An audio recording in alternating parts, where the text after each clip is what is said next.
महाभारत का जिक्र जब भी किया जाता है तब चक्रव्यूह की बात अपने आप आ जाती है। चक्रव्यूह वही युद्ध रणनीति है जिसमें फंसकर अर्जुन और सुभद्रा का वीर पुत्र अभिमन्यु मारा गया था।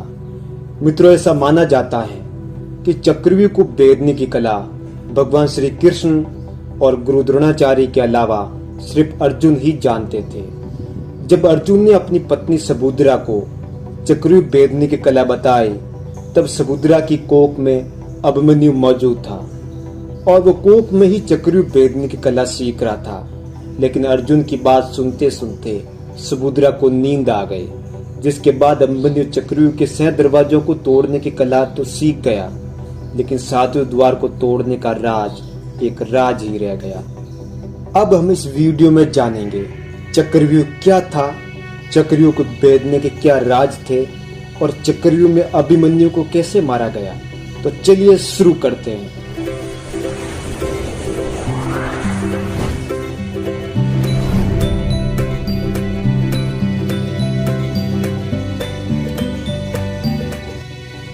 आप सभी जानते हैं कि महाभारत युद्ध के 13वें दिन गुरु द्रोणाचार्य ने चक्रव्यूह की रचना की थी।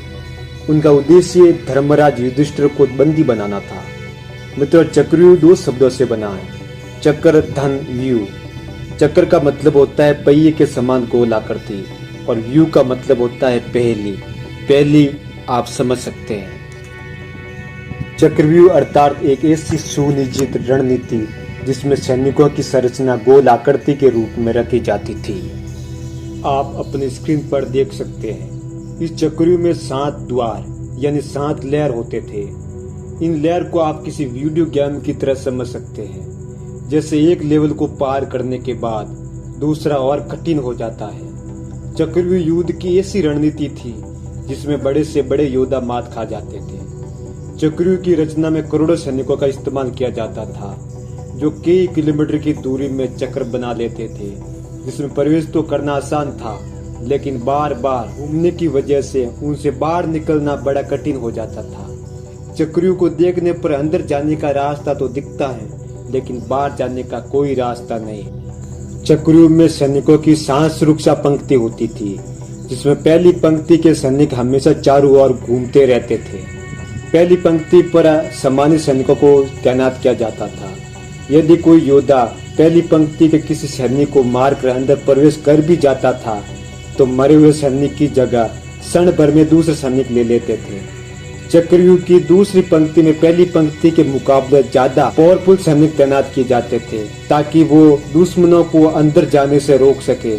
ठीक इसी तरह छठी पंक्ति तक युद्ध कौशल के हिसाब से योद्धाओं को तैनात किया जाता था और सबसे अंतिम यानी 7वीं पंक्ति में कर्नल, मेजर और सेनापति होते थे जो इस चक्रव्यूह की रचना करते थे। इस प्रकार जब गुरु द्रोणाचार्य ने चक्रव्यूह की रचना की तब 7वीं पंक्ति में उन्होंने अपने अलावा दुर्योधन, दुशासन, कर्ण, कृपाचार्य और अश्वत्थामा जैसे महारथियों को तैनात किया था।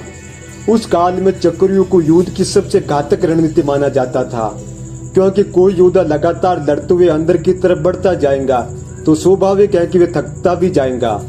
शारीरिक एवं मानसिक रूप से थके हुए योद्धाओं के लिए जीतना या बाहर निकलना कठिन हो जाता था और यही कारण था कि मित्रों, जिस योद्धा को चक्रव्यूह को भेदने की पूरी जानकारी नहीं होती थी तो वह 7वें द्वार पर जाते जाते थकान के कारण मारा जाता था।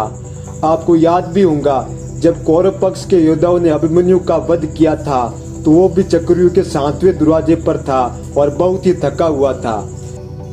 प्लीज सब्सक्राइब माय चैनल को सब्सक्राइब जरूर कीजिए। हम नए हैं, आपके सब्सक्राइब से मेरा हौसला बढ़ेगा। धन्यवाद।